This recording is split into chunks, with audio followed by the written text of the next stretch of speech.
spot, same place we've been filming that whale. Seen him heading out to open sea there earlier on the way out here. Anyway, got 3 cut plugs out. I'm more doing a test fish for tomorrow.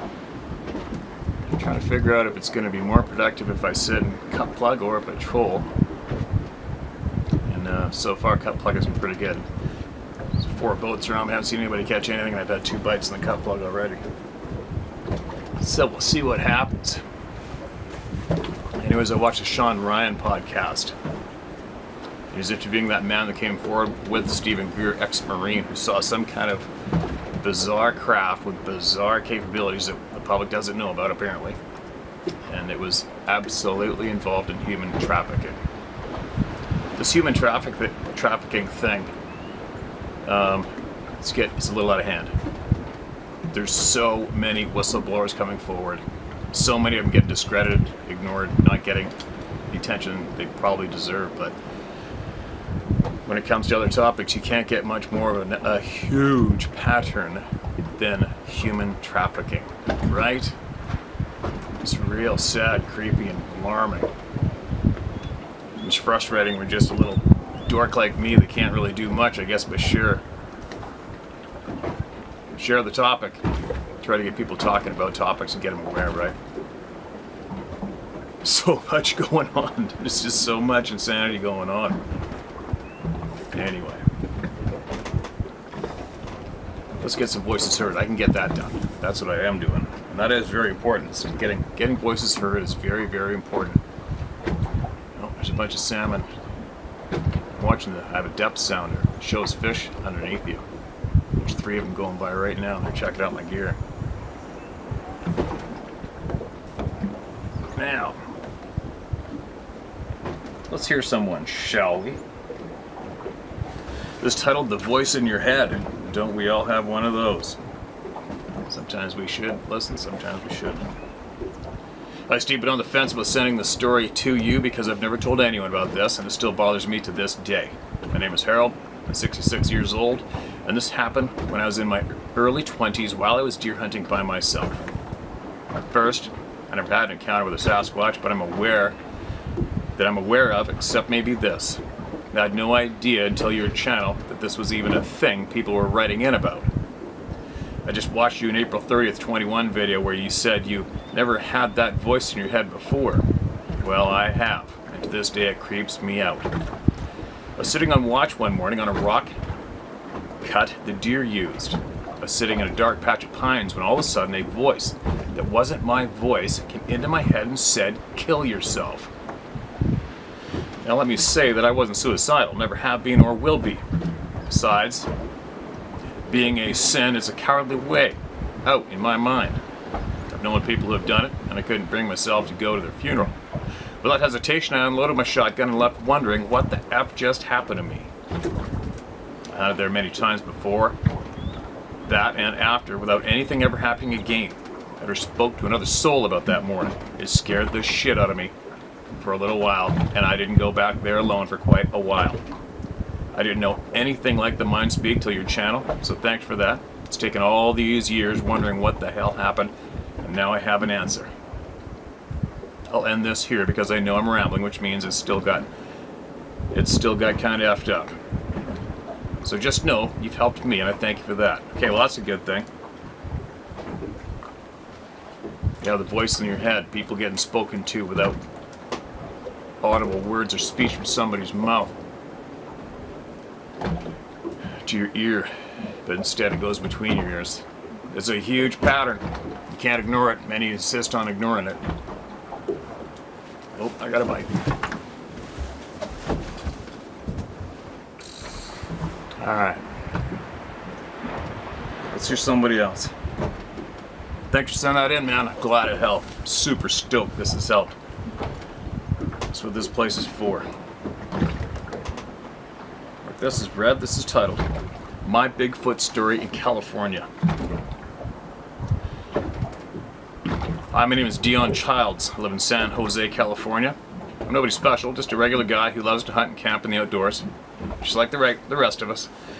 I'm 50 years old and I'm a mechanic that works for a school district in Sunnyvale, California in the Silicon Valley. I would say that I'm a self-taught outdoorsman that's been hunting for many years.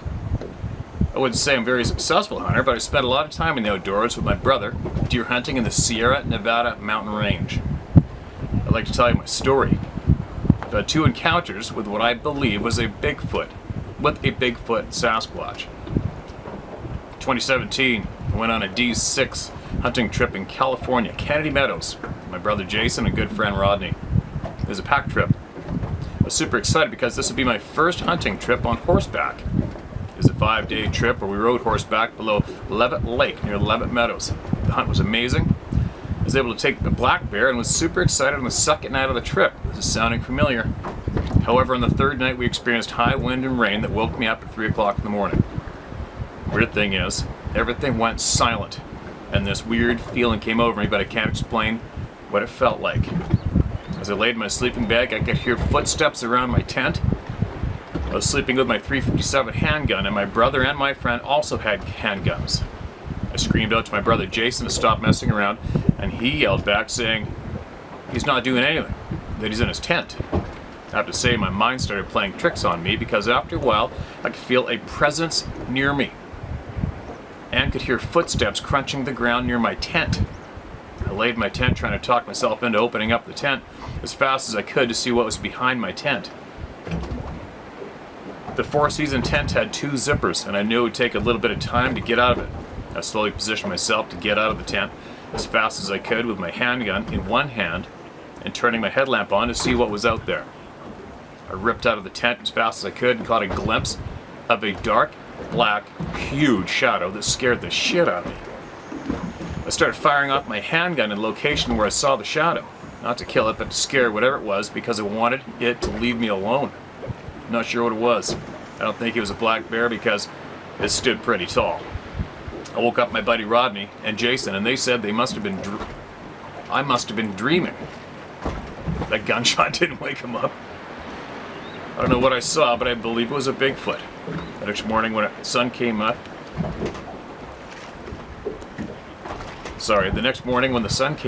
I went to go check the area where I saw the huge shadow. In this location, I had hung the black bear meat, I'd say about 10 feet high on a pretty sturdy line. To my amazement, the meat bag was ripped off the tree and on the ground. My brother and friend said,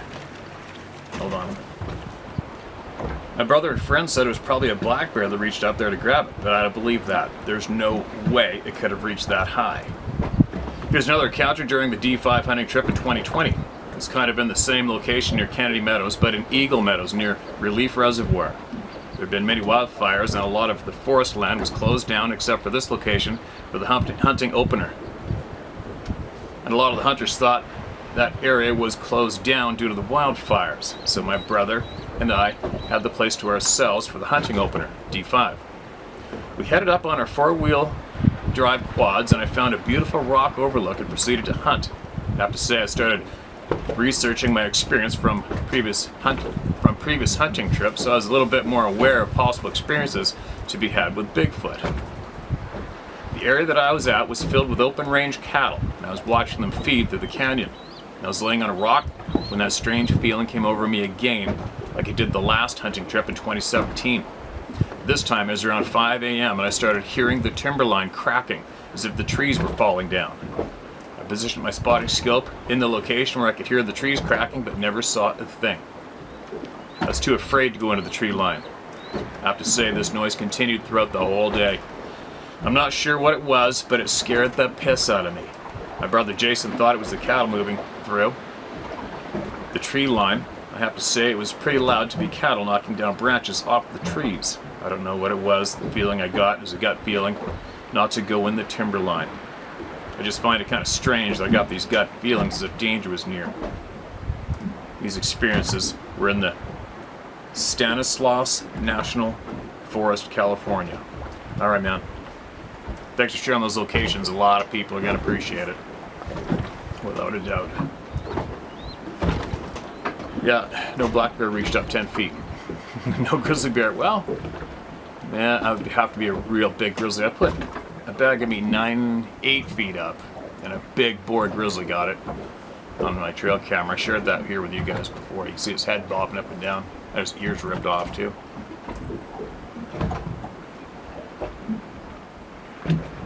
Got some fog creeping up the coast. I hope it doesn't come in and engulf everything. Whereas there's 1, 2, 3, 4 boats in this little bay, but not too much action going on. Not yet. Anyways, I'm gonna get some more voices heard, but I'm wondering if I can set this up in the boat better so I don't have to.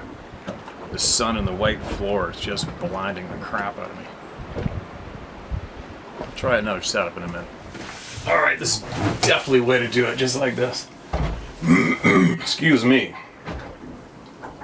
Just caught halibut. Caught a halibut by accident. It's a nice small one though, so I think I'll have a slice of him for dinner, I believe. Now, mark this is red. This is titled I Digress. Dear Steve, thanks again for the work you're doing to ensure people's stories are heard. You're much appreciated. I recently wrote you wanting to know if someone could tell me what my daughter and I saw in Arkansas. The general consensus is that it may have been a dog man. It was very big and incredibly scary. I'm currently researching this creature, so thanks for sharing my story. I mentioned that I had numerous Sasquatch experiences, and after watching more than a handful of your episodes, I realized that sharing my Sasquatch encounters may help others. Therefore, I will endeavor to share them one by one. I'll write a couple of emails just to keep things short. When my siblings and I were children, my grandma would warn us about the woods, saying we should watch out for the Yaona, meaning crying woman, and the Pelon, meaning hairy man, pronounced with a Spanish accent. My first experience, we were raised in Stockton, Utah, located south of Tooele, T-O-O-E-L-E, sorry guys. My father would often take us on drives in the mountains. There's a mountain called Baldy. We traveled up and over this mountain and came to a fork in the road. This is an old mining road and had only enough room for a single vehicle, with an occasional wide spot for pulling over. If you turned south, you would come out at the top of Ophir Canyon, O-P-H-I-R Canyon. We turned northwest and continued on till we came to a small creek. We all climbed down from the truck and began to enjoy our day in nature. I was approximately 9 years old. My brother was 7, my baby sister was 2. I remember that all of a sudden I began to feel ill. There was a sloshing sound in my head. I was dizzy. And for some reason unknown to me, I became terrified. My baby sister started crying, and my brother peed his pants. My dad made us get in the truck now. He was shaken. He said we had to leave because of the pelon. I didn't realize it at the time, but my dad endangered all of our lives coming up that mountain like a bat out of hell. I don't know how my dad knew what it was that frightened us. I never saw or heard anything. After this, there were many times when we were in those Ochir Mountains, O-C-C-H-I-R mountains, that we felt we were not alone, / we were being watched. My dad would always immediately cart us home. My second experience when I was 20. I was a newlywed living in northwest Arkansas. My husband at the time worked nights and weekends, so one weekend I decided to go camping with a few friends. Packed up the car with a tent, sleeping bags, and a couple of coolers. I don't really know where we went. It was somewhere in the Ozarks, south and west of Springdale. We traveled for a time down a winding, hilly, tree-lined road to the end where there was an old campsite. We pitched the tent, began unloading the rest of our gear, and proceeded to gather firewood for our fire. The sun had not gone down yet, but it felt dark because of the dense woods. The next events took place in a matter of minutes. As we were all gathering around the fire pit, we heard a noise that sounded like a baseball bat hitting a tree. We were all instantly on alert. One of the guys said, "Someone's here," and yelled, "Hello." The other guy in our group yelled, "We know you're there." Another whack, opposite the first whack. Then a rock the size of a cantaloupe landed between a couple of us. That's really intimidating, isn't it? The size of those rocks being thrown and the distance. We grabbed everything we could, shoving it all in the car. We didn't even bother to pack the tent properly. As we were piling into the car, we smelled a stench that made our eyes water and we gagged. One girl vomited, and we got the hell out of there. We were all silent for a bit when one of the guys started laughing and said, Y'all, we just survived a skunk ape attack. A skunk ape? First time I've heard of this. Took a few years for me to equate it with the Sasquatch. Needless to say, I've been very careful when in the woods ever since. I never discussed the experience with any of the friends I shared this traumatic experience. Perhaps one of them has written in. I'll write more when my nerves calm down. Thanks again, Steve. Forgive myself. Others, a safe place to share. Most sincerely, Leona Valdez. Leona, appreciate you. Make sure you keep writing in. I'm sure you probably have. This is an older email, an email folder that I'm finding here, you guys, alright? So I may get a repeat in here by accident. No harm done. If I do. Oh, the sun's starting to lick me now. Need some shade. Whoa. How's that halibut flopping around? Forget somebody's on board with you, right? Alright. Let's see if I can do this in the sun. New England Sasquatch Marine Veteran rewritten. G'day, Steve. I wrote you before, but realized my email might have been kind of vague. My name is Paul Perry, 31, from Massachusetts. I grew up an avid outdoorsman, fishing and hunting and camping, etc. To give you a little background, in '08 I left for the Marines. I was 18 and the War on Terror was in full swing. After 2 deployments and a Purple Heart, I came home due to wounds sustained in Afghanistan. I couldn't re-enlist. So in January 2012 I moved back home. I instantly jumped back into the outdoors life and rekindling a relationship I had prior to leaving. I started hiking with my now wife of 13 years. Steve, fighting insurgents, getting into firefights with other humans who are as cunning and witty as you, hunting each other is a thrill like no other. No doubt. No, I'm not a psycho. I just feel to cope with war, you do what you got to do. Most people went to war said it's flat out, it's exciting going to war, right? And horrific, of course, but they've all stated that it is exciting. Lots of them anyways. My way of coping, sorry, sounds harsh, but my survival depended on quick reaction, no hesitation. So, laughing as J-Dam fell from a jet blowing up an insurgent stronghold is just the way it is. Now that you know a little about my experience, it was the late summer 2013. Took my wife hiking at old Civil War fort. It has some decent beginner trails marked with color markers on the trees. We started out late in the afternoon, so it got dark quick. As the darkness fell, we got lost, almost, circling the same areas. This is where my experience is different than most. There was no crunching, no tree snaps, there was silence. Steve, I don't even know what made me look, other than sixth sense, but I looked through the moonlit trees and seen a silhouette of a giant figure running through the trees. Steve, I've been shot. I know what it's like to accept death and have a mindset that I'm going to die. This trumped that tenfold. This figure couldn't have been more than 75 yards, which means I should have heard it. As a Marine, I'm trained to shoot 500 yards, iron sights, and I have a good judge of yardage.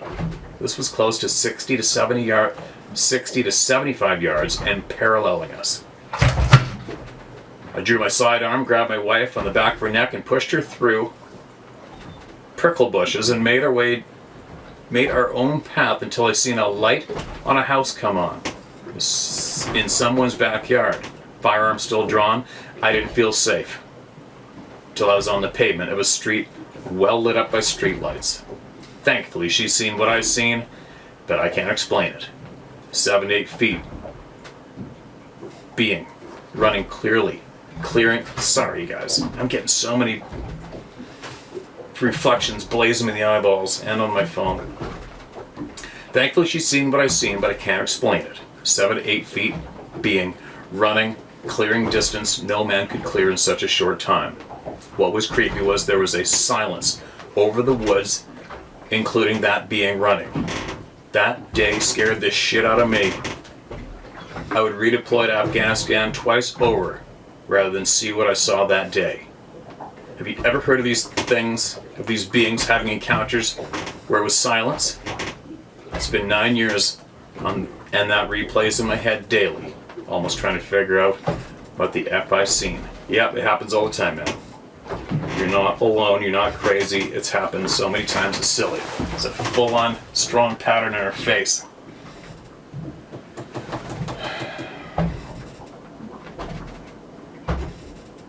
Oh, I think I got another bite. Oh, alright, here we go.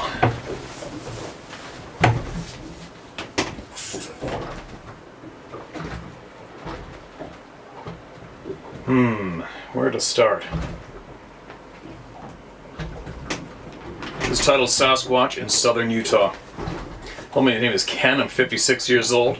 I spend my summers camping on Cedar Mountain with my wife, the grandson, and whoever else likes to come with me.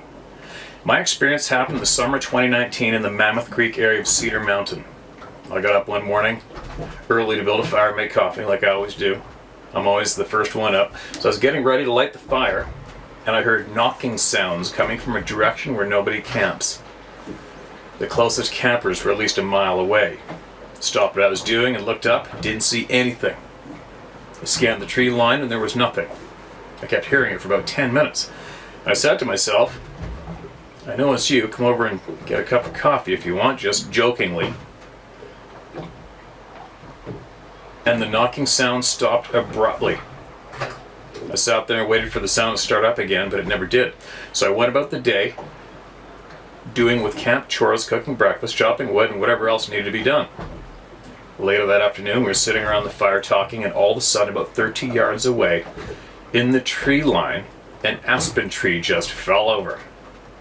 We could see in the tree line, and there was nothing over there to make it fall over. No wind or anyone over there messing around, and we all looked at each other like, what the hell?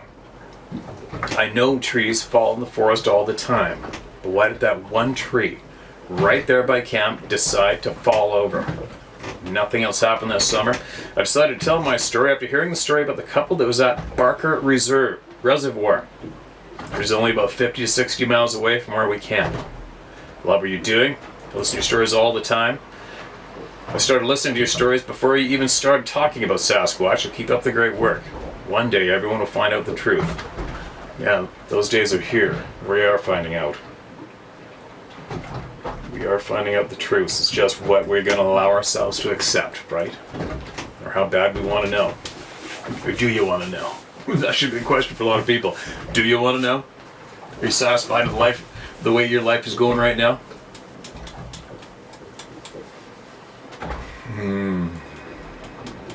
You know, if there's anyone out there who knows some truth that you feel society needs to know, and you're terrified of sharing that truth, you can share it with me, and if you want me to share it with the people, I'll do it. But please share it. Alright? No more being scared. Share all you got. Share all you got. It's very, very important. So many people know a lot. There's a lot of people out there that know a lot and they're terrified. Now, thanks for saying that again, man. Sorry, I just went off on a little bit of a semi-babble there. Let's get another voice heard. It's funny. Reading emails is almost like fishing. You just don't know what's going to come up next, right? Or when. Alright, here's another one. This is titled, It Shook the Car. Hi Steve, love your channel. If I find myself getting lost in your videos for hours, lol. I can't say as I've seen every one of them, but I must be close. I've followed you for a little over a year now, and I probably started this email 10 or 15 times before today. I don't know why. I never finish it, but I've told myself, today is the day. I've always spoken to my father about this because he's had a couple experiences himself, so he can relate. Back in 2012, I moved up to Hebron, Maine, and was staying with my father and his wife while I looked for a place of my own. At the time of this experience, I was re-shingling a friend's roof after work hours and on the weekend.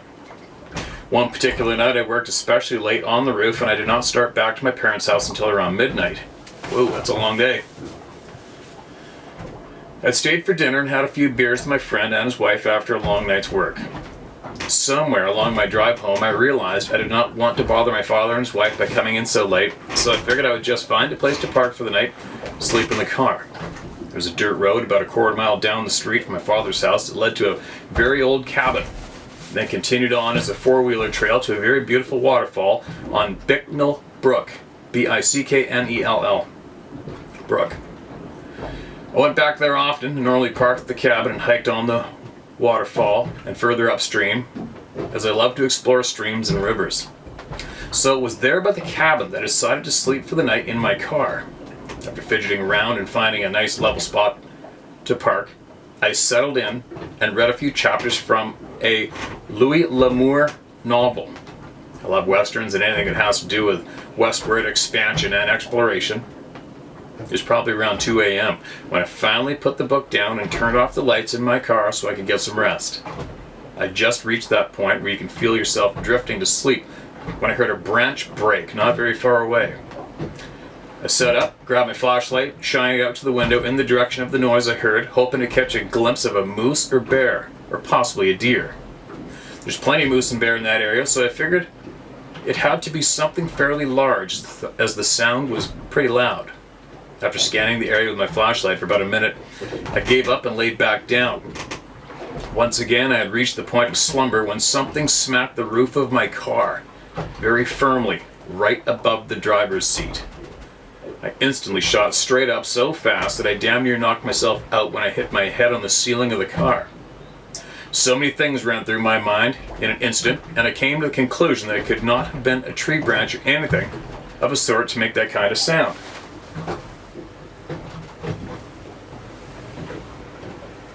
Comes the fog. It was the sound you can only make with an open palm landing firmly against a flat surface. I was about halfway to the driver's seat, crawling my way from the back seat when I heard large rocks rolling down the embankment I was parked adjacent to, about 20 feet from me. Immediately following the sound of the rocks rolling down the embankment, I heard two distinct thuds on the ground. The first thud sounded like it was right at the base of the embankment, and the second thought sounded to be about 5 feet from my vehicle. I felt the vibration in the center console of my car from each thud as I was crawling my way into the driver's seat. I thought I could not be more terrified in that moment, but I was very wrong. I had just gotten my left leg down onto the floor in front of the driver's seat and was pulling my right leg up over the shifter when my car began to rock back and forth very violently. The car probably rocked 3 or 4 times in either direction in the time it took me to get my right leg down under the steering wheel and start my vehicle. The last shove on the driver's side of my car lifted both tires off the ground about 2 inches, I would estimate. I was screaming as I started my vehicle and turned on my headlights. My driver's side window was about a third of the way open, and all I could think was something was about to come through it after me. As soon as I had the headlights on, I shifted to drive and smashed the gas pedal to the floor. I flew back down the dirt road as fast as I could possibly drive, and I was still screaming for a few seconds until a very distinct smell began to fill my nostrils. I remember the smell being so pungent and strong that I could taste it, and the very taste of it is what stopped me from screaming, as I did not want to breathe in any more of this odor. It smelled and tasted like the nastiest, mangy dog you could imagine. So needless to say, I ended up going back to my father's house that early morning. LOL. The whole experience played out very quickly, from the time my roof was smacked until the time I was speeding away. I would say the whole thing lasted probably 10 or 15 seconds. I didn't sleep at all that night, and I just kept going over the whole scenario in my head. The part that stands out most to me is how quickly this thing reached my vehicle after I heard the rocks rolling down the embankment. I heard his feet hit the ground only twice in the 20 feet I was parked from the embankment. I took a conservation class in high school, and we were taught how to get an average stride to be used for rough measurements out in the woods and whatnot. I have a stride of 5.3 feet, but I'm 5'10" tall. Whatever this thing was had a stride of about 20 feet. Granted, my stride would go up significantly if I was sprinting, but it would be nowhere near 20 feet. Whatever this thing was had to be nearly twice my height in order to have a stride like that. I wish I could tell you that I caught a glimpse of whatever scared the shit out of me that night, but it was probably better that I didn't.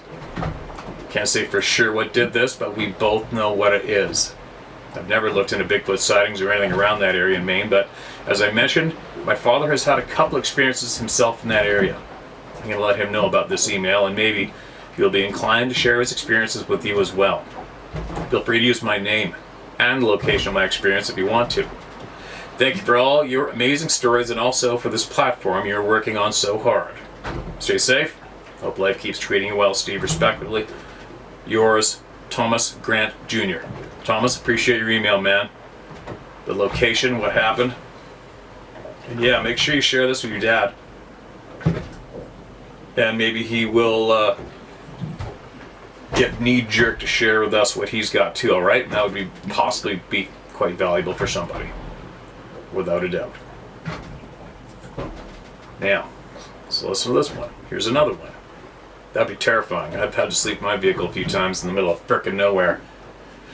One time I was broken down just that way, about 40 miles. Now, 20. I could see almost where I was broken down, right near that Nit-Nat Carmana area. On a stormy night. It wasn't a good feeling, thinking, oh God, here we go, right? This is titled Logger. Hey Steve, appreciate your channel. You know, it'd be really cool is that if you ever got up to near where you had your encounter with that being on the rock, drop in and show us the spot. Just a thought. That'd be neat. Anyhow, I had an encounter in 81 above Priest Lake in Idaho. It wasn't a sighting, but a big roaring screams. Back in them years, Bigfoot wasn't thought of in my world. In other words, there wasn't people going around making calls, tree knocks, and all that other bullshit that goes on now. Anyhow, it was late in the afternoon, getting close to sunset. Oh, I read this. Read it. I hate that. Alright, here we go. Excuse me. Steve. My dad started me on wilderness camping at age 9. Although my older brother Tim and I hiked 2 weeks on the entire John Muir Trail when I was 13, hiked every other Yosemite Trail north of the valley the next year, hiked the Immigrant Wilderness area the next year, and hiked in Banff National Park near Lake Louise in Alberta. We never had any strange encounters that we couldn't explain. We slept without tents, just a tarp. I hear noises of deer and even bear checking out our camp at night, but wild animals are timid and run off just by you making noise like coughing or turning over. Certainly, nothing got close enough to sniff us. It wasn't until I was 50 years old camping with my 15-year-old son that I experienced something I couldn't explain. July 2006, my son and I went camping in California's Stanislaus National Forest in the Immigrant Wilderness section. The entrance was close to pine, crest, and strawberry. It was also the original way that my brother Tim and I entered the park back in the day. Our goal the first day was to get to Bear Lake, then head towards Gem Lake, and then towards Immigrant Lake. It was a moderate 8-mile hike to Bear Lake with a climb of just over 1,000 feet. We got a late start since we arrived at the trailhead around 1 p.m. after coming from the Bay Area. Just before 4 p.m., one of those Sierra thunderstorms hit just as we reach our campsite. Sometimes those storms can come with a sudden drop in temperature. My son was starting to get hypothermia symptoms, so I made some hot chocolate and had him dry off and crawl into a sleeping bag in the tent, which I covered with a hypothermia survival bag. It's a good idea to carry one since they weigh less than a pound and will trap your body heat even in blizzard conditions. Bear Lake is at 7,700 feet elevation. You never know what kind of weather will hit up there. The rain quickly passed and my son felt better, so we had soup for dinner and went to bed. The next day we fished and hiked around the lake. My son caught a trout, who cooked it for dinner. While we're eating dinner, we're observing the sheer face of the granite cliff face next to the lake. My son mentioned that there are many caves in that granite rock formation. It rose about 1,200 feet above the lake on its west side. the side we camped on. Not being a Bigfoot believer, I decided to be funny. I stood up on the flat rock where we were eating next to our tent and did a Tarzan yell while beating my chest. Then I announced that any Bigfoot living up there were welcome to come down for dinner. No one else was at the lake, or I probably wouldn't have acted so silly. My son said, didn't think that was a good idea. It was dusk, so I kindled up the fire and we went inside the tent to sleep. That evening, around midnight, something woke me up. I stayed quiet and still while listening. I could hear someone walking, but I knew no one else was at this lake. The campfire was barely going, but it was still producing light. Whoever it was kept slowly circling our tent, maybe 10 to 15 yards away, but it never came in between the campfire and our tent, or I would have seen a shadow. Whatever it was very large, but a bit timid about approaching. I stayed awake and listened for about 30 to 45 minutes, and then it made a bold move, quickly approaching the side of the tent my son was on and stopped.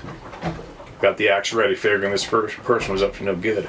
Then what shocked me was a finger or a stick was being pushed into the side of the tent about 2 feet off the ground, a good foot to 18 inches into our tent. 18 inches is a long way into the tent. It was a ½ inch in diameter, pointy and thin.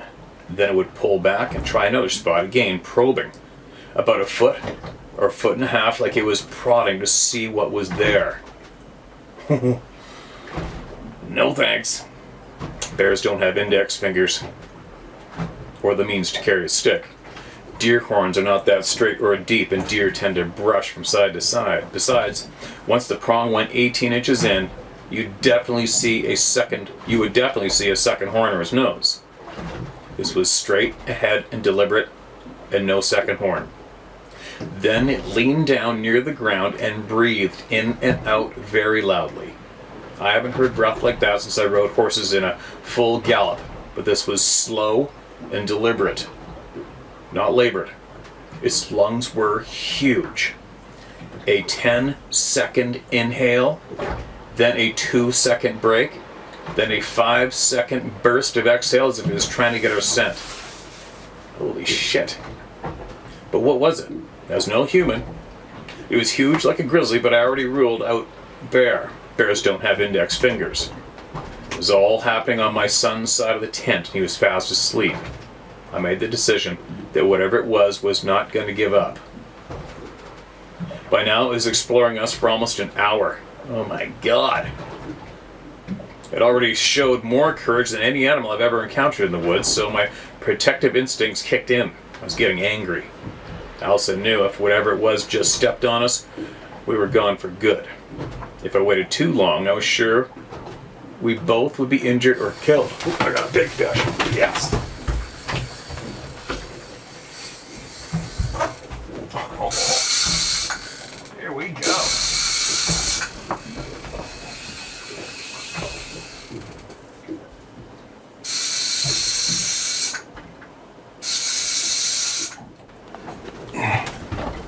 Alright, I'm going to try to get through this email, and then I'm going to stop for a bit because the fish are going a little bonkers down there.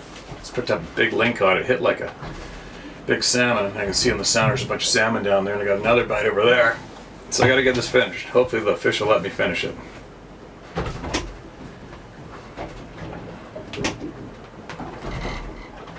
I decided I needed to plan a surprise attack. I covered my son's mouth and woke him. I used signals to point to the heavy breathing. He heard it too, and his eyes became wide since it was literally a foot from his head. I think I've read this too. I handed him the axe. I had the bear spray we quietly and slowly squeezed out of our bags without making any noise. It was still just inhaling our scent. I signaled using my fingers that the count to 3 would unzip the door and jump out with me leading. I unzipped the tent in 2 seconds and was out first.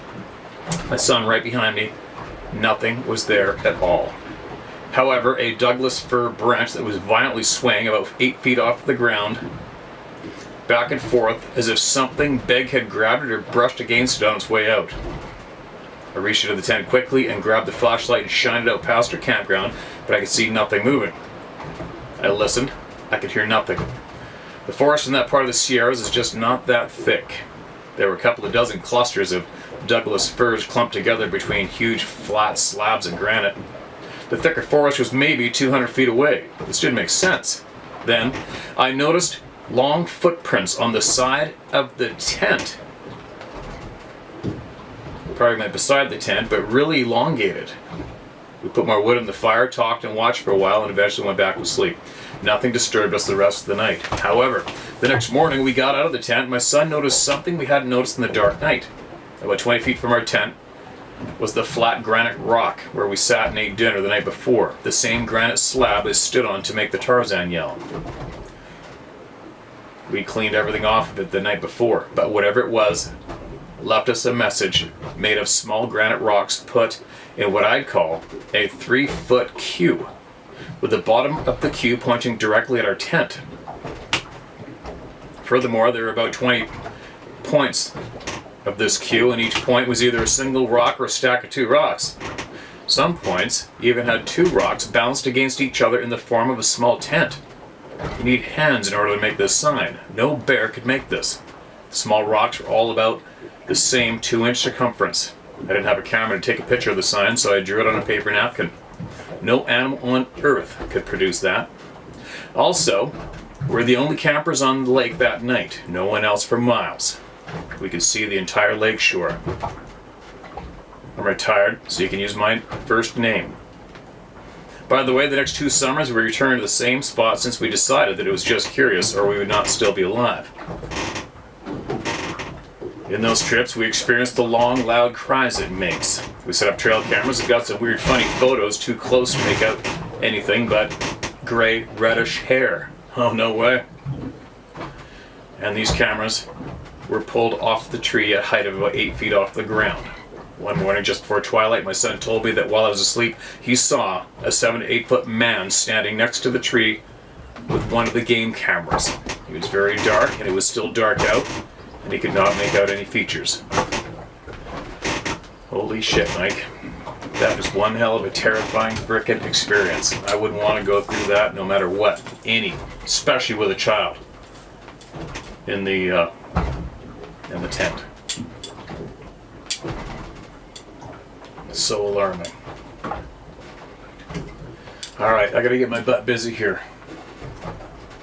See if I can't catch a big salmon. I'm kind of sucking at the salmon right now, but I gotta start fishing. I guess I can. I can't catch when I'm just sitting here, right? I'll be back again shortly.